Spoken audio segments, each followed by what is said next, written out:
I'm Emily and I'm an educator at MOHAI, and this is Idea Lab at Home.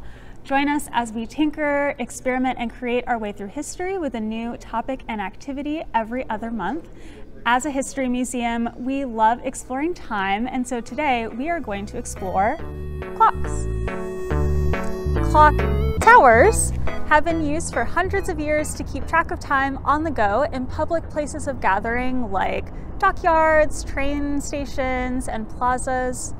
And in Seattle, street clocks became popular in the early 1900s. After the start of the Klondike Gold Rush in 1897, there was a boom of jewelers, watchmakers, and banks in the city, and a lot of jewelers and watchmakers would install street clocks outside of their shops in order to mark their location and do a little bit of advertising.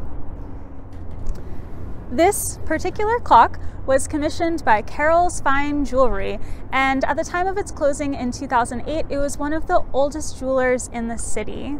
The clock itself was made by Joseph Mayer and Sons, and they made a lot of the street clocks here in Seattle.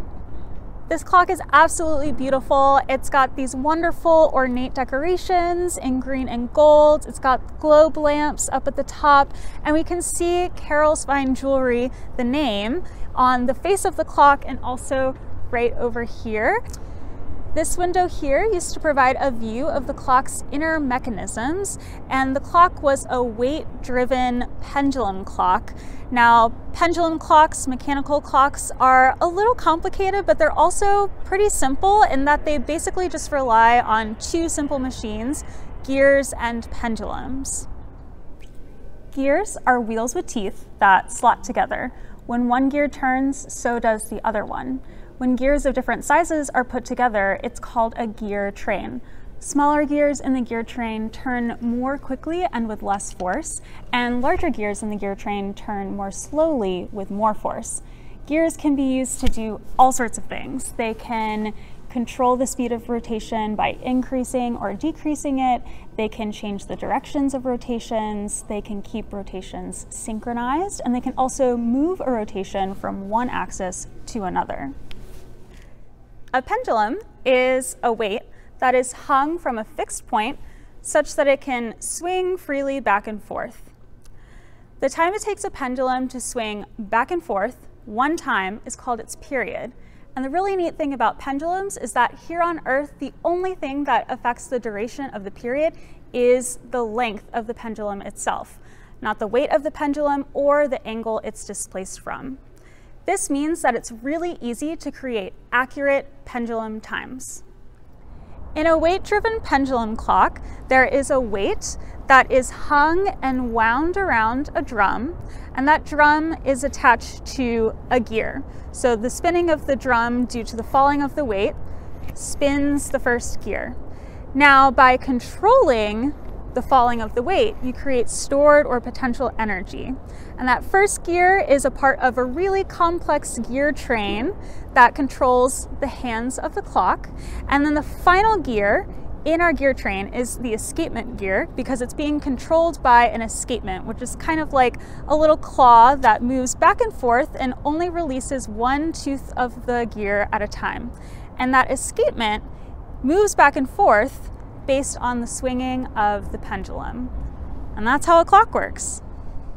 Now, when the weight eventually falls all the way back to the bottom, the clock has to be rewound again in order to make it to work, and this clock was designed so that it needed to be wound on a weekly basis. Pendulums aren't only a great way to create super accurate clocks, but they can also be used to make art. Let's head inside to find out how. We are going to be using pendulums to make a painting today. Here's what you'll need to do to set up your painting pendulum. First, you'll need to prepare your workstation. So pick somewhere that you can get messy, either outside or somewhere with an easy to clean floor. And you'll still want to protect your painting surface. So this is just a trash bag that I've cut open and laid on top of my table. And then you'll also probably want something like paper towels or a rag handy just in case of a spill. Next, you will need to create the point that your pendulum will hang from. You will need 2 of something that will create height, whether that's 2 chairs with the backs facing each other, or in this case, I've got 2 milk crates stacked on top of each other. And then you'll want something like a ruler or a dowel or a broom that can hang across your 2 high points. Next, you're going to make your pendulum. So the bottom of your pendulum needs to be a container that you can pour the paint into that also will drip paint steadily. So this is just an old glue tube that I've chopped the top off of. And you can use something like a paper cup as well that you just poke a hole into the bottom of. Next, you're going to want to hang your pendulum nice and evenly.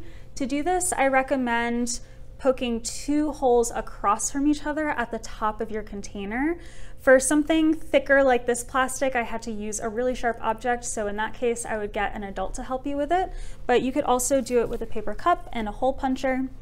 And then you're going to loop a string through those 2 holes and tie it together so that it hangs nice and evenly, and then you'll attach your string to your fixed point of your pendulum. Now, you're definitely going to want to tinker around with the length of your pendulum to get the swing that you like, and I've already gone ahead and done that for us. You're also going to need paint. So I've got 2 different cups of paint with different colors ready to go, ready to pour into my painting pendulum. And I recommend using something water-based like tempera, so it's both easy to clean up and also easy to thin with water. You're going to need to thin your paint so that it drips nice and easily, and it's something that you're going to want to tinker around with to see what works depending on the size of the hole that you have in your painting pendulum. So today I have a pretty small hole and I've mixed equal parts paint with water. We'll see how it turns out. The very last thing you need is something to paint on. So because we're using thinned water-based paint, I recommend something thicker that can really absorb that moisture well, like cardstock, watercolor paper, maybe cardboard that you find from a box, or a canvas. To make your painting, you are going to plug up that hole with your finger, pour your paint into your container, and then let it go and see what happens. Let's give it a try.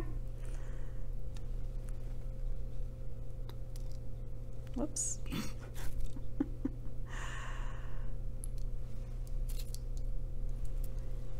And you can try from different angles. And so cool. Now I'm gonna put some of that extra back in. Now you can clean out your container if you want to in between paint colors. I'm just gonna pour my next color of paint right in here and see what happens.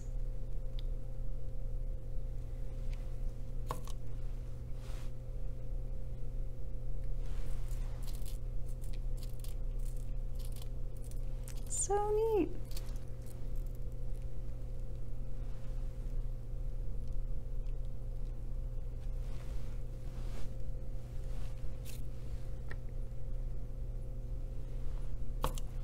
Ta-da!